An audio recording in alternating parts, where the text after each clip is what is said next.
Guys কিছু মাস আগে আমরা কিন্তু জি বাংলা একটি সিরিয়ালের প্রোমো দেখতে পেয়েছিলাম। সিরিয়ালটির নাম হচ্ছে ইচ্ছাধারী নাগকন্যা। সেটা কিন্তু একটা ডাবিং সিরিয়াল। তবে সিরিয়ালের প্রোমো দেওয়া হলেও পরবর্তীতে সিরিয়ালটি কেন দেওয়া হলো না তা জানতে হলে ভিডিওটি না টেনে সম্পূর্ণ দেখো। তো বন্ধুরা, এই নাগকন্যা সিরিয়ালটি কিন্তু একটি ডাবিং সিরিয়াল। সিরিয়ালটি জি বাংলা নিয়ে কিন্তু প্রোমো ক্রিয়েট করেছিল, কিন্তু প্রোমোটি ক্রিয়েট করার পর পরবর্তীতে সিরিয়ালটি চেঞ্জ করে তারা আরেকটি সিরিয়াল আনছে। যেমন একটা সিরিয়াল আসছিল ইশক সুবহান আল্লাহ, এই সিরিয়ালটির পরিবর্তে ইশক সুবহান আল্লাহ সিরিয়ালটি আনছিল। এই ইশক সুবহান আল্লাহ সিরিয়ালটি তারা আনার পর কিন্তু অনেক সমস্যার সম্মুখীন হয়েছে। তা দেখতে কিছুদিন পর সিরিয়ালটি কিন্তু এমনি তারা বন্ধ করে দিয়েছে।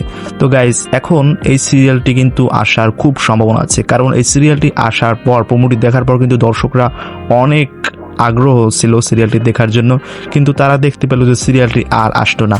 তাই শোনা যাচ্ছে যে সিরিয়ালটি কিন্তু আবার নতুনভাবে কিন্তু আমরা ডাবিং দেখতে পাবো।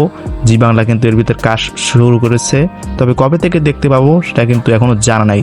তবে ইচ্ছাধারী নাগকন্যা সিরিয়ালটি দেখার জন্য কতটা এক্সাইটেড তা অবশ্যই ভিডিওর কমেন্ট বক্সে কমেন্ট করে জানিয়ে যেও।